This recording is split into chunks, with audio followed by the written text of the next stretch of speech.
Assalamualaikum warahmatullahi wabarakatuh. Kami dari kelompok 1, mata kuliah kimia bahan makanan, di sini akan mempresentasikan tentang apa saja yang terkandung di dalam pisang goreng. Boleh di next?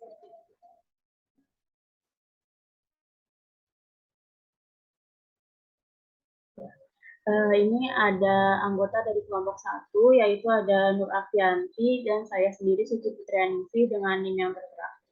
Boleh di next? Di sini ada beberapa penjelasan yang akan kami terangkan di dalam PPT ini. Yang pertama ada pengertian, lalu ada komponen biomolekul, ada sifat fisik dan sifat kimia, zat aditif, alat dan bahan dalam pembuatan pisang goreng, proses pembuatan pisang goreng, manfaatnya, bahaya yang terkandung dalam pisang goreng, dan cara penyimpanan pisang goreng. Boleh di next? Yang pertama ada pengertian dari pisang itu sendiri.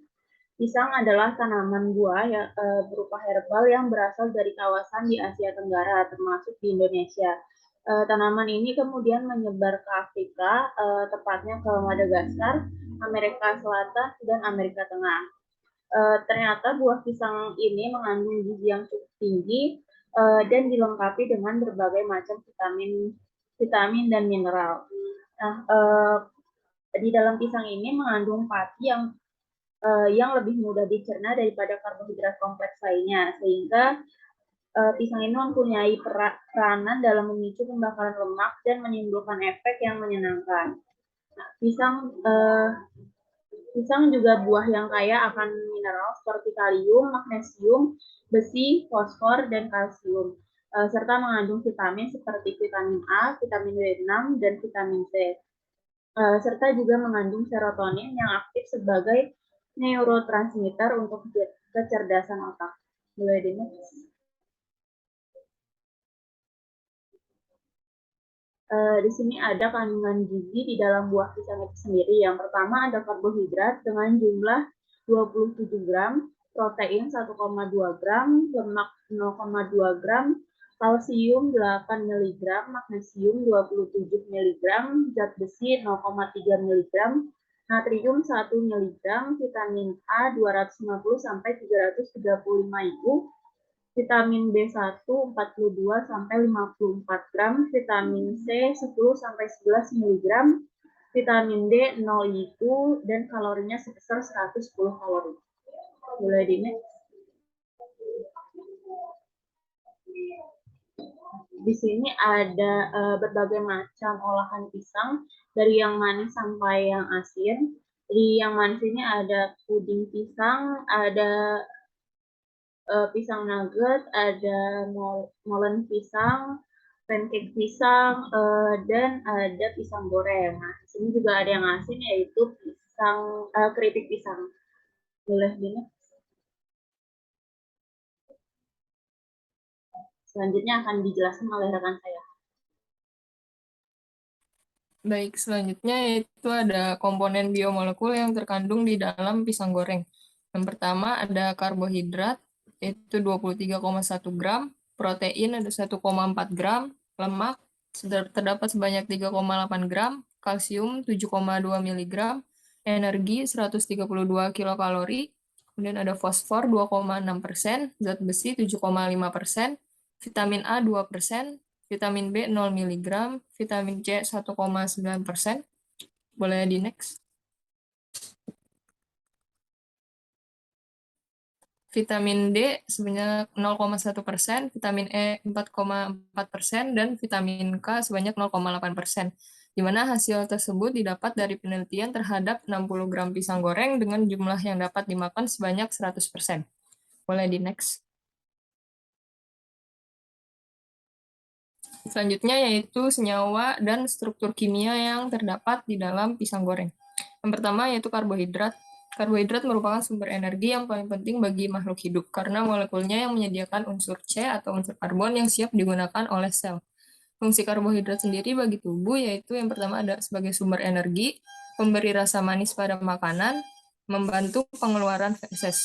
Di dalam pisang sendiri terdapat karbohidrat, yaitu ada fruktosa dan juga sukrosa. Kemudian ada lagi karbohidrat, yaitu yang terdapat di dalam tepung terigunya, yaitu ada amilosa dan juga amilopektin. Boleh di next. Selanjutnya yaitu yang kedua protein. Protein mempunyai peran penting hampir dalam semua proses biologi. Protein merupakan komponen utama dalam sel manusia ataupun hewan. Fungsi protein sendiri bagi tubuh yaitu membentuk enzim dan hormon, membentuk antibodi, dan juga sebagai sumber energi. Di dalam pisang itu sendiri terdapat dua protein, yaitu ada asam amino triptofan yang termasuk asam amino esensial dan asam amino tirosin yang termasuk asam amino non esensial. Di mana triptofan dan tirosin ini merupakan asam amino sebagai prekursor neurotransmitter serotonin dan juga dopamin. Asam amino ini berfungsi untuk menjaga keadaan tetap tenang dan juga fokus. Selain itu, di dalam tepung terigu juga terdapat protein yaitu gluten. Gluten terdiri atas komponen gliadin dan juga glutenin yang menghasilkan sifat-sifat viskoelastis. Kandungan tersebut membuat adonan mampu dibuat lembaran, digiling, ataupun dibuat mengembang. Boleh di next.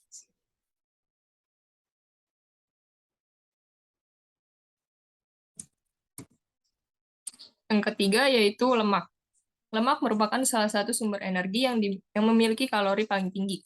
Lemak yang terdapat dalam makanan nantinya akan diuraikan menjadi kolesterol, trigliserida, fosfolipid, dan juga asam lemak bebas pada saat dicerna di dalam usus.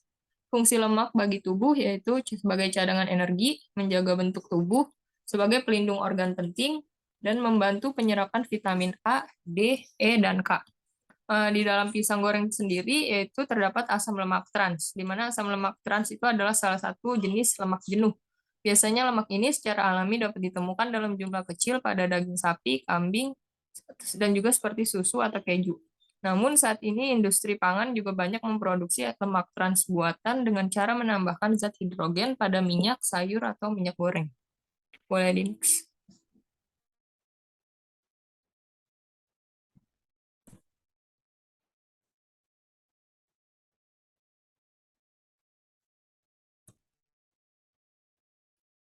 Selanjutnya yang keempat ada vitamin. Vitamin adalah zat gizi penting yang dibutuhkan tubuh untuk tumbuh, berkembang, dan menjalankan fungsinya dengan normal. Zat gizi ini tergolong sebagai mikronutrien atau zat gizi mikro, yang berarti tubuh memerlukannya dalam jumlah sedikit. Vitamin yang terdapat di dalam pisang yaitu ada vitamin A, vitamin D, vitamin E, vitamin K, vitamin B1, dan juga vitamin C. Boleh di next.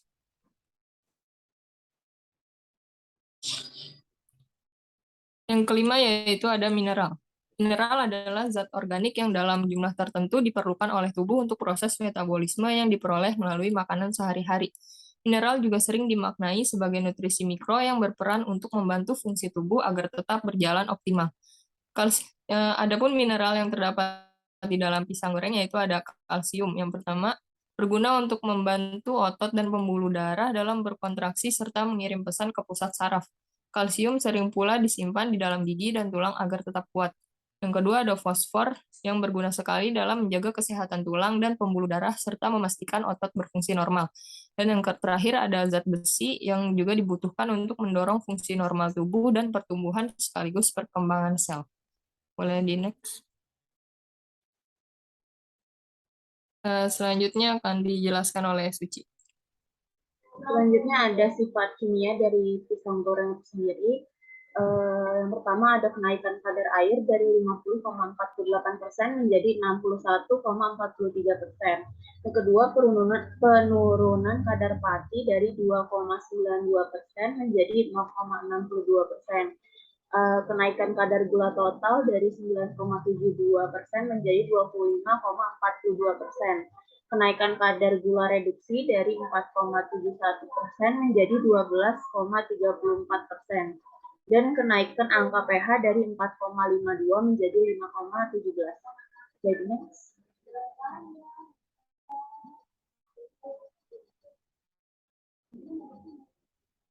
Yang selanjutnya ada sifat fisik dari pisang goreng itu sendiri. Yang pertama ada kenaikan persen susut berat dari 1,60% menjadi 45,73%. Kekerasan pisang goreng yang akan semakin menurun Lalu yang ketiga ada warna pisang goreng yang akan semakin coklat seiring dengan lamanya penyimpanan buah pisang. Mulai dari selanjutnya akan dijelaskan oleh Andri. Baik, selanjutnya yaitu ada zat aditif. Zat aditif adalah bahan tambahan pada pangan yang ditambahkan baik dalam pemrosesan, pengolahan, pengemasan, atau penyimpanan makanan untuk meningkatkan mutu, sifat, atau bentuk pangan. Di Indonesia sendiri, pemakaian zat aditif diatur oleh Departemen Kesehatan, sedangkan pengawasannya dilakukan oleh Direktorat Jenderal Pengawasan Obat dan Makanan. Kemudian yang pertama ada zat aditif yang dapat ditambahkan dalam pembuatan pisang goreng, yaitu ada amil asetat. Amil asetat ini adalah senyawa organik dan ester dengan rumus kimia CH3, COO, CH24, CH3, dan dengan berat molekul 130,19 gram per mol, di mana amil asetat ini tidak berwarna dan memiliki aroma yang mirip dengan pisang dan apel.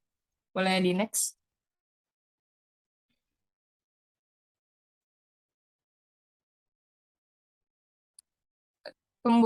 Proses pembuatan amil asetat yaitu melalui reaksi esterifikasi dengan persamaan sebagai berikut, di mana asam asetat ditambah dengan amil alkohol yang akan menghasilkan amil asetat dan juga air.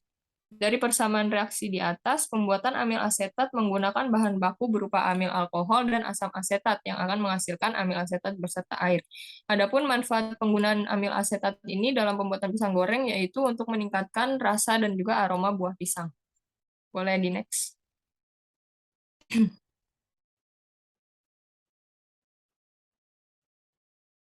Zat aditif yang kedua yaitu ada baking powder.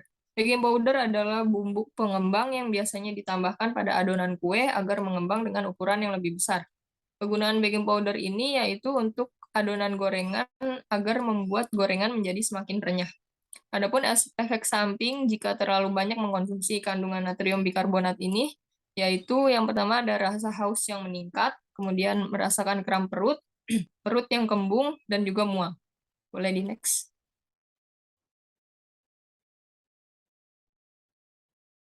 Selanjutnya yang ketiga yaitu ada bubuk vanili. Vanili bubuk juga dikenal dengan sebutan vanili powder yang merupakan produk turunan dari biji vanili yang diolah menjadi bubuk menggunakan blender. Tujuan pengolahannya ini adalah untuk memudahkan pembuat kue untuk mencampurkannya ke dalam adonan sesuai takaran resep.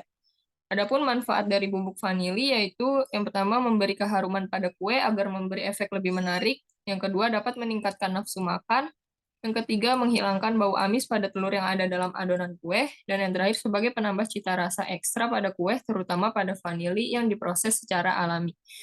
Nah, adapun efek samping dari kelebihan mengonsumsi vanili ini yaitu dapat memberikan efek sakit kepala dan juga kesulitan untuk tidur. Boleh di next.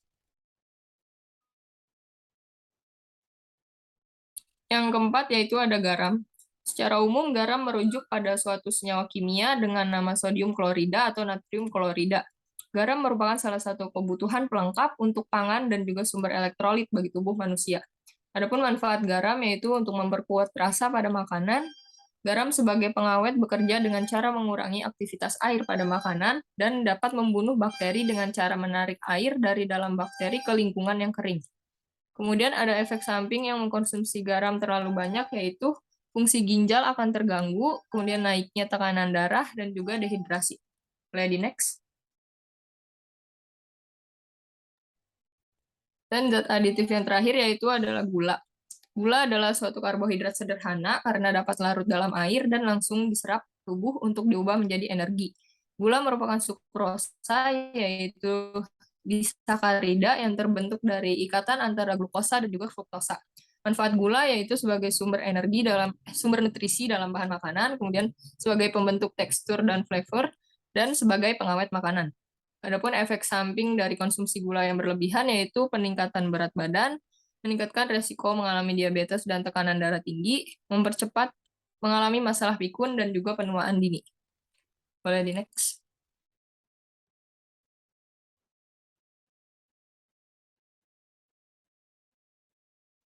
Berikut ada bahan baku dalam pembuatan pisang goreng. Yang pertama itu ada pisang, kemudian ada tepung beras, tepung tapioka, tepung terigu, garam, air, kuning telur, dan juga gula. Boleh di next. Selanjutnya akan dijelaskan oleh Suci. Berikut ini ada proses pembuatan dari pisang goreng. Yang pertama itu ada pencampuran adonan kering seperti tepung beras, tepung tapioka, tepung terigu, lalu juga telur, garam, gula, dan dikasih juga air. Lalu nantinya diaduk dan kemudian ini akan menjadi adonan yang encernya. Nah, di yang step kedua ini ada pengentalan dari adonan encer ini, dipindahkan setengah ke wadah yang lain, lalu ditambahkan sedikit tepung terigu. Lalu di yang step ketiga ini ada penggorengan. Nah, pisangnya ini akan dimasukkan ke adonan yang kental, lalu digoreng saat setengah matang, nanti dibaluri dengan adonan yang encernya. Boleh di next.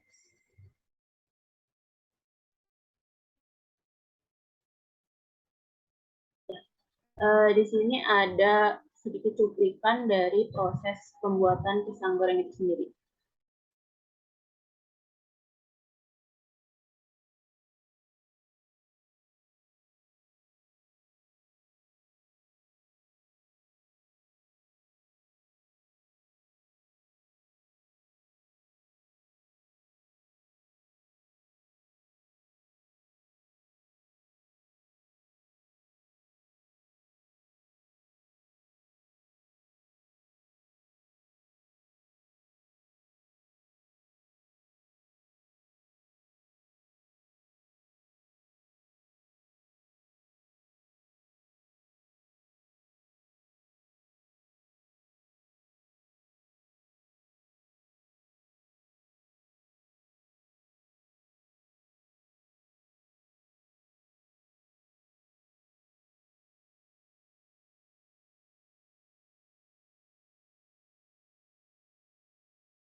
Iya.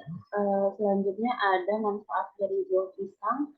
Yang pertama ada sumber vitamin B6. Di dalam satu buah pisang yang berukuran sedang, ternyata terdapat seperempat dari kebutuhan vitamin B6 harian. Nah, vitamin ini berfungsi untuk memproduksi sel darah merah, mengubah karbohidrat dan lemak menjadi energi, memetabolisme asam amino, serta membantu membersihkan ginjal dan hati dari senyawa berbahaya. Boleh di next.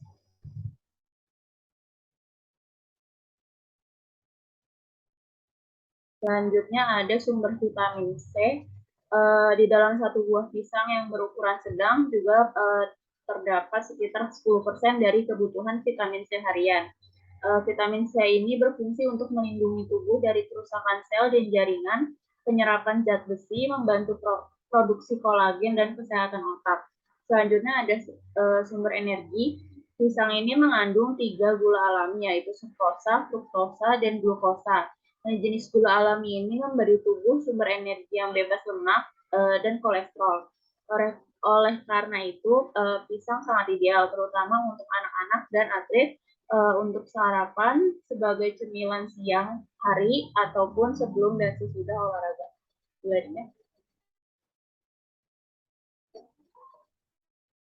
Selanjutnya ada pisang sebagai mood food. Pisang ini menjadi salah satu bahan makanan yang termasuk ke dalam kategori mood food. Pisang ini merupakan bahan pangan yang mendorong pembentukan hormon serotonin di dalam otak. Nah, hormon ini menyebabkan timbulnya perasaan senang, sehingga pisang dapat dikatakan sebagai mood food.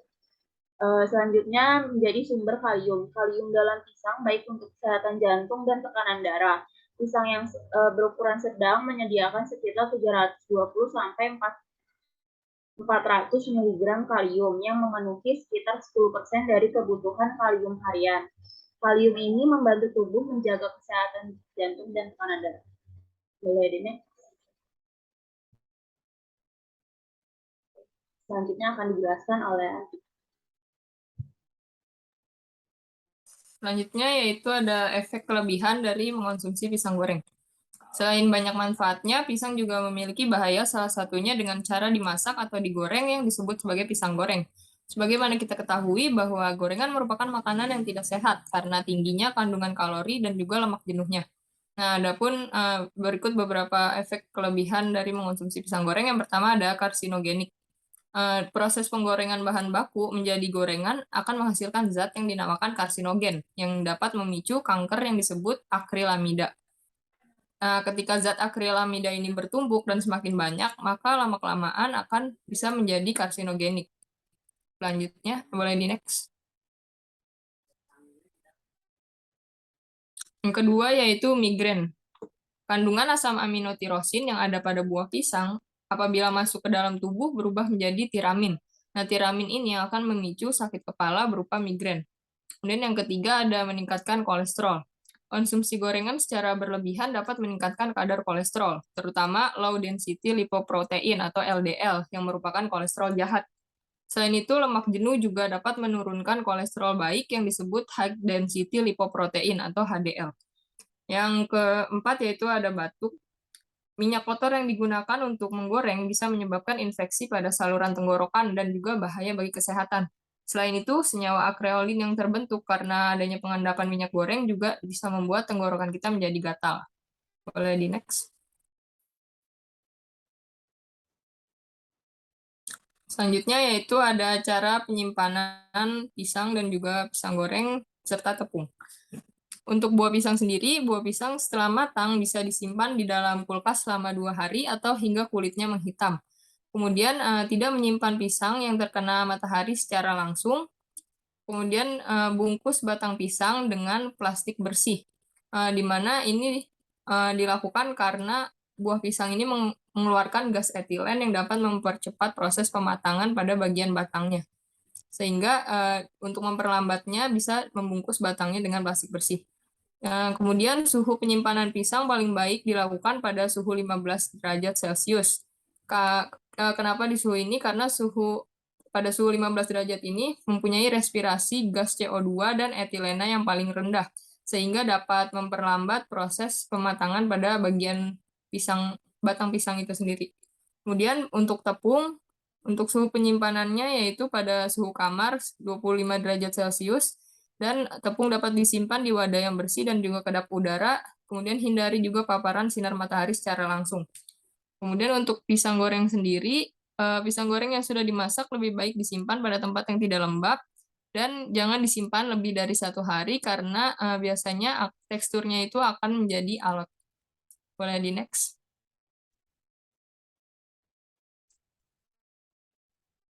Berikut daftar pustaka yang kami gunakan dalam menyusun presentasi ini.